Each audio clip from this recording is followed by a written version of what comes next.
Fotima, barokatli to'y va sarpolar.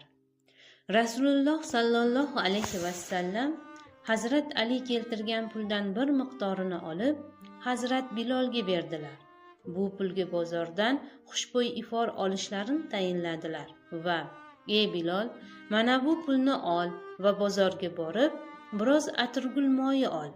Ortib qolganiga asal ol, suv bilan aralashtirib asal sharbati tayyorlanglar. Nikohdan keyin ashobi kirom bilan birgalikda ichamiz" deb marhamat qildilar.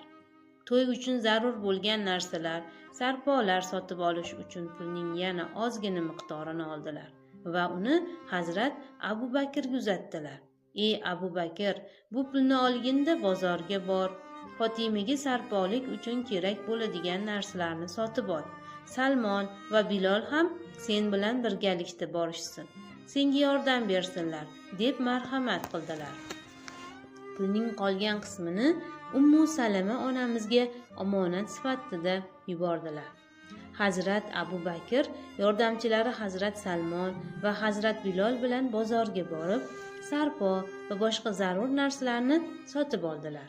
Ularning sotib olgan narsalari quyidagilar edi: bitta baxmal ko'rpa, bitta usti teri bilan qoplangan, ichi jun bilan to'ldirilgan yostiq, ikkita to'shak, bitta qo'chqor po'stini, bitta tuproqdan yasalgan ko'za, bitta suv uchun meshi, bitta elak, bitta gilam, ikkita Yamanda tikilgan ayollar libosi, ikkita qo'l tegirmoni, bitta teridan tayyorlangan suv ichadigan idish, bitta sopol idish, bitta xurmo bargidan to'qilgan o'rindiq.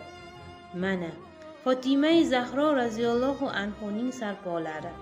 Mana koinot mahbubi Gulshan chechagining to'y buyumlari.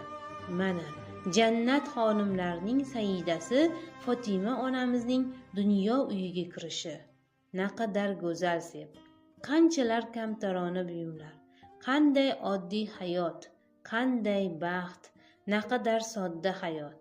Bugungi insonlar uchun juda ham ibratli bo'lgan saboq, yoshlarimiz uchun betakror o'rnak. Qadrli tinglovchi, agar sahifamiz sizga ma'qul bo'lgan bo'lsa, yaqinda to'y qilmoqchi bo'lgan yaqinlaringizga ushbu sahifani jo'natib qo'ying. Kanalimizga obuna bo'lishni unutmang.